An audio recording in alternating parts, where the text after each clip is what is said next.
प्रश्न नहीं आता है तो क्या करें? ये कल एक बच्चे ने सवाल पूछा कि सर हमसे प्रश्न आता ही नहीं है तो हम क्या करें?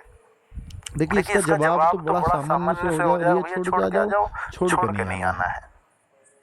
अगर कोई प्रश्न है, मान लीजिए हम 11वें प्रश्न पर पहुंचे और हमें ये दिखता है कि भाई इसमें ए बी सी डी मैं क्लियर, मुझे ये याद नहीं है, फिर भी ये प्रयास करना कि उस प्रश्न को पढ़ते हुए कि भाई मुझे याद तो नहीं है पर मैं ये देखूं, अगर इस प्रश्न को मैं थोड़ा समझने का प्रयास करूं तो कौन से ऑप्शन इसके बिल्कुल उत्तर नहीं हो सकते, कौन से ऑप्शन ऐसे होंगे जो इसके बिल्कुल उत्तर नहीं हो सकते। मान लेता हूं मैंने ऐसे 2 ऑप्शन छांट लिए, लेकिन 2 ऑप्शन में मैं अभी श्योर नहीं हूं, तो फिर आप जब भी तुक्का लगाए तो इन दोनों पे लगा दें। फिर क्योंकि जब भी तुक्का लगाना है इन दोनों में आप श्योर नहीं तो किसी से पूछने का वेट मत करना, कहीं कोई कानूनी कार्यवाही आपके ऊपर ना हो जाए, क्योंकि भाई बहुत ज्यादा सख्ती से इस पेपर के लिए तैयारियां चल रही हैं।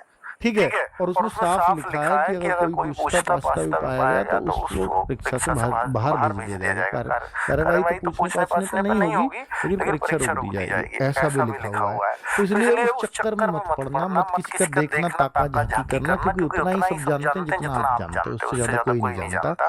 तो सी और डी फिर आपको तुक्का जरूर, मतलब उत्तर लगाकर जरूर आना, उत्तर लगाना जरूर है।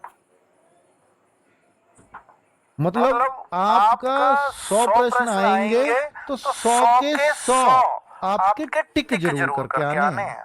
अगर आपने ये टिक नहीं किया फिर आपका नुकसान हो जाएगा। ठीक है, आप क्यों सर ये तो मैं चलो ऐसा प्रयास करूंगा, पर कुछ क्वेश्चन तो ऐसे होंगे जिनमें बिल्कुल ही ब्लैंक होगा, जिनमें मुझे पता ही नहीं होगा, मैं चाहकर भी कोई भी ऑप्शन एलिमिनेट नहीं कर पा रहा, अर्थात रिमूव नहीं कर पा रहा, तो मैं उस क्वेश्चन में क्या करूं?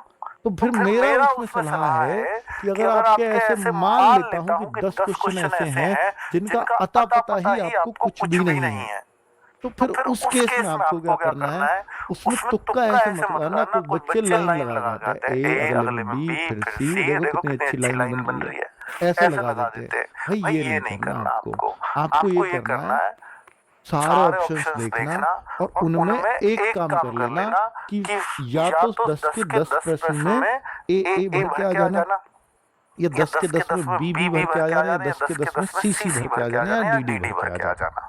ये तय है कि उन 10 में से आपको कुछ भी नहीं मिलना था, ये तो आप तभी उन 10 प्रश्न को कह रहे हो।